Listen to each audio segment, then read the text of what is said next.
فراغت نعمت بھی ہوتی ہے اور مصیبت بھی۔ مصیبت تب ہوتی ہے جب اس فراغت کو برائی اور رسوائی کے کاموں میں صرف کر دیا جائے، اور نعمت تب ہے جب وہ فراغت منتقل ہو کر خیر کے کاموں میں صرف ہو جائے۔ آج کل مدارس دینیہ کے جو شعبہ درس نظامی کے طلباء ہیں انہیں چھٹیاں ہیں، اور یہ چھٹیاں تقریباً شوال المکرم کی یعنی عید کے بعد 10 دن تک جاری و ساری رہتی ہیں۔ فقط پیپروں میں کامیابی، ضرورت کے نمبر یا پاس ہونے تک ہی کی سوچ، یہ بلند سوچ لوگوں کا کام نہیں ہوتا۔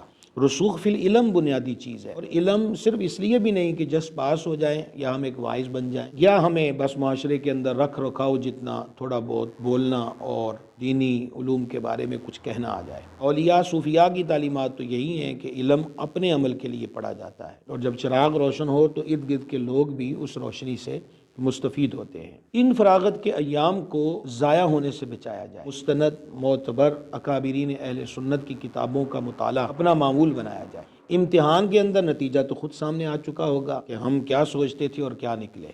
ان دنوں میں جن اسباق میں، جن مضامین میں کمزوری نظر آئی، ان ایام میں ان میں تقویت کا سامان فراہم کیا جائے، اپنے اساتذہ سے رجوع کیا جائے۔ تیسرے نمبر پر یہ ہے کہ علم خرچ کرنے سے بڑھتا ہے۔ اپنے قرب و جوار میں، دوست احباب میں روزانہ کو علمی فکری نشست کا اہتمام کریں۔ ہماری نشستیں خوابوں تک یا چائے کے کپوں تک محدود نہ رہیں، بلکہ ہماری نشستیں عقائد حقہ کے فروغ کے لیے اور عمل کے جذبے کو عام کرنے کے لیے ہونی چاہیے۔ مزید دینی طلباء کو بالخصوص چاہیے کہ نمازوں کی پابندی، مدرسے کی چھت کے نیچے تھے تو پڑھی، اب چھٹیاں ہو گئی ہیں تو غور کیا جائے کہ نماز قضا کرنے کا سلسلہ تو نہیں ہو رہا۔ مدرسے میں تھے تو وہاں کے شیڈول اور نظم و نسق کے مطابق کوئی تلاوت قرآن کی سعادت ملتی تھی۔ اب فراغت کے ایام ہیں تو کیا ان ایام میں ہمارے ہاتھ اس شرف سے مشرف ہوئے ہیں کہ ہم نے قرآن پاک لے کر آنکھوں کو نور بخشا ہو اور تلاوت قرآن کی برکات کو حاصل کیا ہو؟ اگر ہم ابھی سے جوانی کے عالم میں اپنی طبیعتوں کو بے عملی کے میدان میں کھلے گھوڑے کے طور پہ چھوڑ دیں گے تو یاد رکھیے عادتیں پک جاتی ہیں اور پھر سنبھلنا مشکل ہو جاتا ہے۔